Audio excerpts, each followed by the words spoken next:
Allah. Saya tanya, saya bilang, Bapak Ibu cinta sama Nabi? Cinta. Wallahi Nabi SAW lebih dulu cintanya kepada kita sebelum kita mencintai Nabi Muhammad SAW. Saya udah kalau ngomongin Rasulullah, ya Allah, berasa pengen mati, tenggorokan udah kerasa, rasanya pengen dicekek.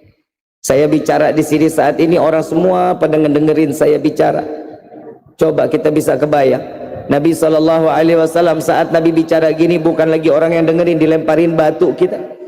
Nabi dihina, Nabi dicaci, Nabi dimaki, nggak ada yang bisa untuk menyenangkan Nabi di saat itu, nggak ada. Siapa yang bisa nyenangin Rasul SAW kecuali Allah Rabbul Alamin, Allah yang jaga Nabi Muhammad SAW. Ibu bapak yang dirahmati oleh Allah, nih saya dapat waktu berapa lama nih saya ceramah? Hah? Sampai jam 11 ya? Hah? Subuh? Jam 4? Kuat? Sanggup? Saya mangga. Jujur saya ceramah dari jam 8 sampai jam 12 sampai jam 4, lidah saya copot, Pak. Ibu bapak yang dirahmati oleh Allah, Nabi Muhammad SAW sesosok manusia yang paling sempurna dan nggak punya cacat dari segi apapun. Allah Subhanahu wa taala memerintahkan, innallaha wa malaikatahu yusalluna 'alan nabi ya ayyuhalladzina amanu sallu 'alaihi wa sallimu taslima. Allahumma salli wa sallim.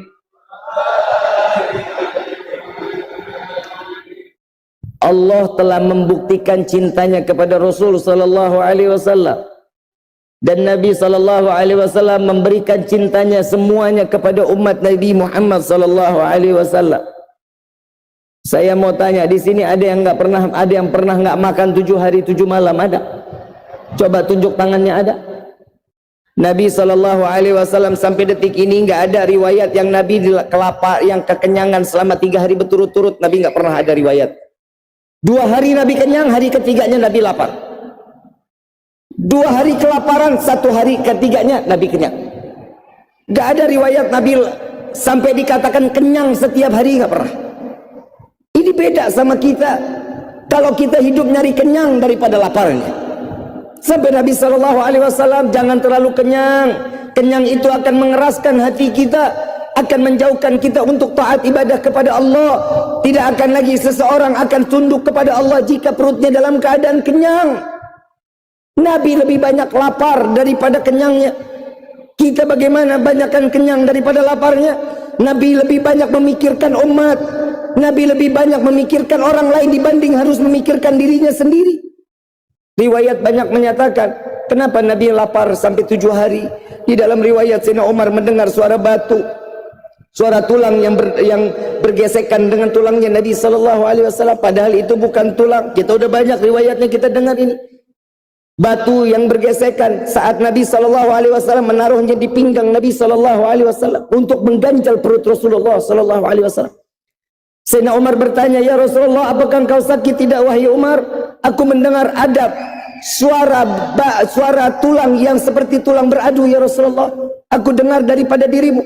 Oh, itu yang kau dengar bukan tulang, wahai Umar. Yang keluar adalah satu batu. Ahli Arab saat dulu tahu, satu batu keluar dari pinggang berarti 1 hari Nabi belum makan. Batu kedua keluar, 2 batu Nabi belum makan. 2 hari Nabi belum makan. Batu ketiga Nabi keluar, 3 hari Nabi belum makan. Maka Sayyidina Umar mengatakan, ya Rasulullah, sambil menangis, kenapa engkau tidak meminta kepada kami sedangkan engkau belum makan selama 3 hari? Ada riwayat yang mengatakan 7 hari. Kenapa ya Rasulullah? Jika aku ingin meminta, aku lebih baik meminta kepada Allah, ya Umar. Lalu apa yang membuatmu sampai seperti ini? Aku khawatir di akhir zaman ada umatku yang kelaparan selama 7 hari sedangkan aku tidak merasakan kelaparnya. Ini akan menjadi pertanggungjawabanku kelak nanti di yaumil qiyamah. Sallu ala Nabi Muhammad. Sampai detik ini ulama sepakat kita umat Nabi nggak ada yang kelaparan sampai 7 hari. Kenapa? Karena sudah ditalangi oleh Nabi Muhammad SAW. Sudah diwakili oleh Nabi SAW. Kita diberikan oleh Allah segala bentuk nikmat Allah berikan kepada kita. Salat kita tanggal salat, nggak pernah kita dikejar-kejar sama orang. Orang yang mendirikan salat dikejar, dibunuh, nggak. Tapi kita di saat ini salat udah tinggal salat, ngaji Quran tinggal ngaji Quran, nggak wajib untuk menghafalkan. Baca dengan Al-Quran silahkan, boleh. Saat kita salat pegang Al-Quran sambil baca Al-Quran silahkan. Jika mereka orang yang ingin menghafal maka hafalkan. Jika nggak bisa tidak dipaksakan. Baca Al-Qur'annya. Ini adalah salah satu perintahnya Allah, perintahnya Nabi Muhammad SAW. Ibu bapak yang dirahmati oleh Allah, satu waktu saya pernah didatangi oleh salah satu orang tua. Dia datang ke rumah saya, dia bilang, Habib, ini mau cerita dari awal udah sampai di ujungnya aja. Dari awal udah apa sampai ujungnya aja. Dari awal saya hidupnya sendiri di rumah saat itu. Istri saya ke Jakarta, anak saya ke Jakarta. Saya lagi sendirian, siang-siang datang orang umur 72 tahun. Orang tua apa anak muda? 72 anak muda apa orang tua? Begitu dia ketok rumah, saya yang buka pintu. Begitu saya buka, dia tanya, Assalamualaikum, waalaikumsalam, Habib Rifkinya ada? Kan saya bingung, Pak. Dia ketok rumah saya, yang buka saya, dia tanya, Habib Rifkinya ada?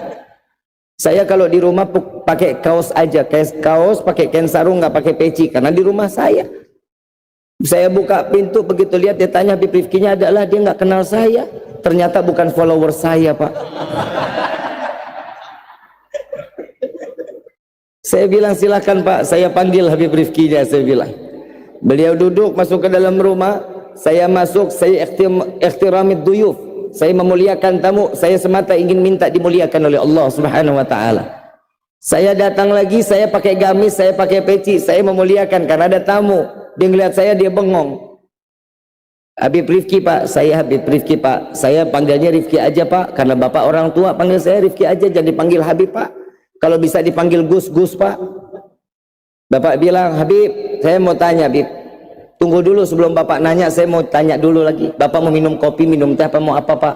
Maaf Habib, saya nggak lama-lama, saya mau langsung pulang. Dalam hati saya, bagus dah biar nggak lama-lama. Lah kan saya sendirian, siapa yang bikin kopi?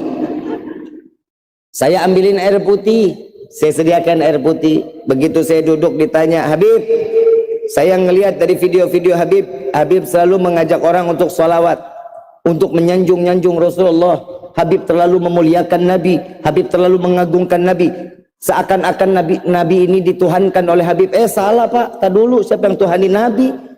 Saya la ilaha illallah Muhammadur Rasulullah Pak.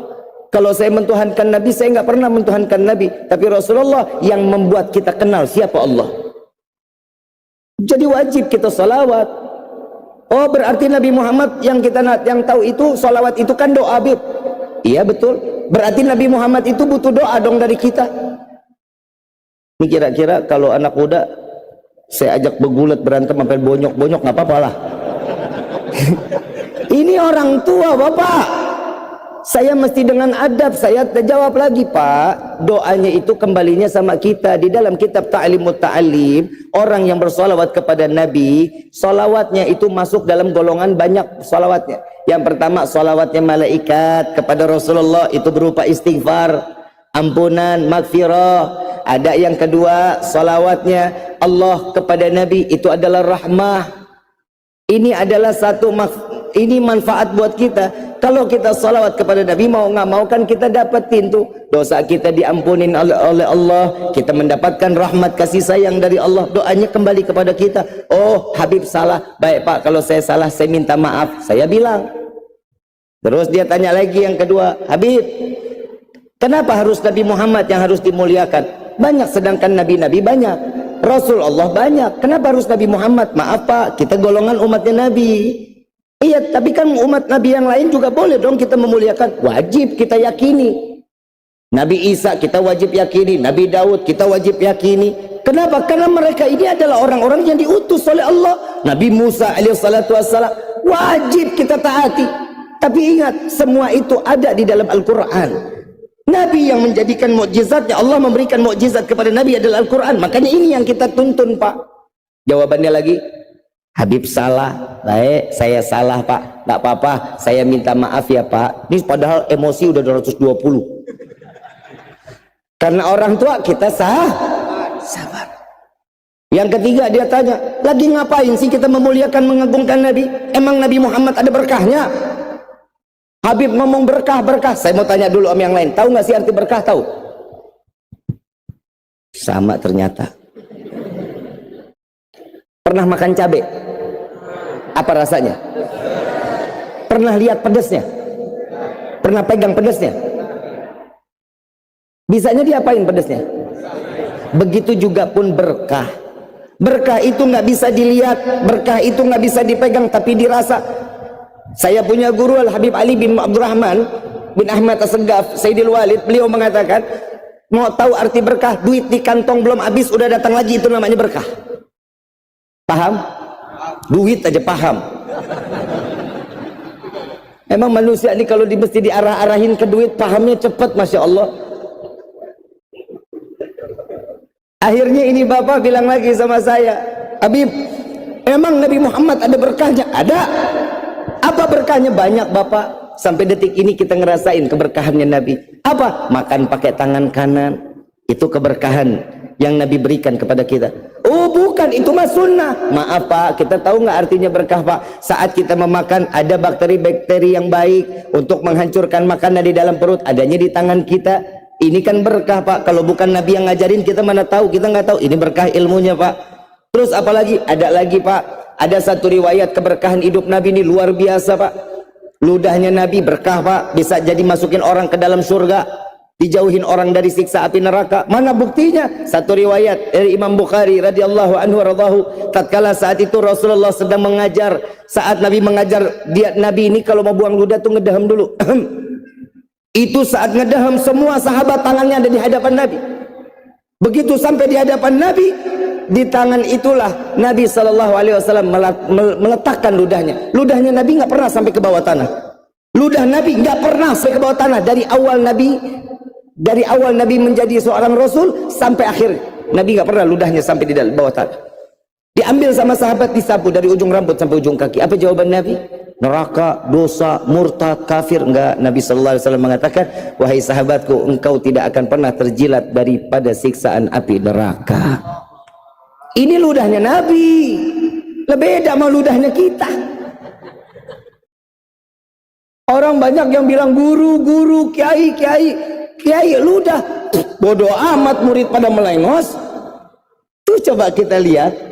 Ini berkahnya Nabi SAW. Banyak keberkahan, banyak. Nabi lagi tidur, keringatnya diangkat, bajunya terangkat waktu siang. Tetesan demi tetesan keringat dari Nabi SAW ditadangin pakai satu botol. Sama saudaranya Nabi ditadangin. Begitu Nabi bangun ditanya, wahai saudaraku, ini apa? Ini keringatmu ya Rasulullah. Untuk apa? Aku akan jadikan wewangian ya Rasulullah. Keringatnya Nabi jadi minyak wangi. Berkah nggak? Keringat kita? Siapa yang mau jadi minyak wangi?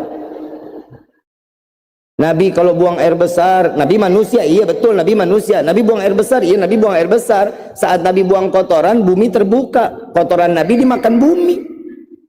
Loh, kotoran kita siapa yang makan? Lele aja nggak mau, ikan mas aja ngelepet. Sama nggak kita sama Nabi? Sama nggak kita sama Nabi? Berarti Nabi hidupnya berkah nggak? Bawa berkah nggak buat kita?